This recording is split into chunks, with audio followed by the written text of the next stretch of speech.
ಅಧಿಕಾರ ಇದ್ದಾಗ ಏನು ನಿನ್ ಕೈಯಲ್ಲಿ ಹರಿಯಕ್ಕಾಗದೆ ಈಗೇನು ನಾನು ಹರಿತೀನಿ ಅಂದ್ರೆ ಏನ್ ಹರಿಯೋದು ನೀನು?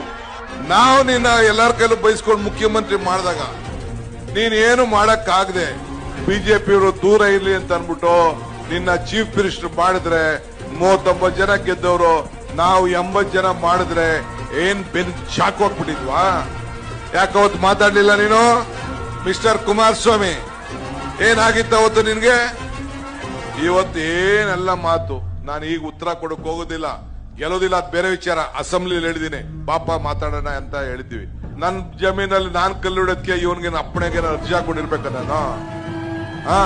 ನಮ್ಮೂರಲ್ಲಿ ನನ್ನ ಜಮೀನಲ್ಲಿ ಕಲ್ಲಪ್ಪ ಎಷ್ಟು ಎಕರೆ ಇದೆ ಅಂತ ಅವ್ರಿಗೇನ್ ಗೊತ್ತು? ಅವ್ರಿಗೆ ಪಾಪ ನಾವೇನೋ ನಮ್ಮ ಬದುಕಿಗೆ ನಾವು ಮಾಡ್ಕೊಳ್ತೀವಿ. ನಿನ್ಗೇನ್ ಕಷ್ಟ? ಎಲ್ಲ ಮಾಡಿಸ್ತಾರ, ಎನ್ಕ್ವೈರಿಗಳೆಲ್ಲ ಮುಗಿದಿದ್ದಲ್ಲ, ಇನ್ನೇನಿರುತ್ತೋ? ಇನ್ನ ಏನ್ ಬೇಕಾರೋ ಡೆಲ್ಲಿ ಅವರು ಮಾಡ್ತಾವ್ರೆ, ನೀನು ಮಾಡಿಸಿದ್ಯಲ್ಲ.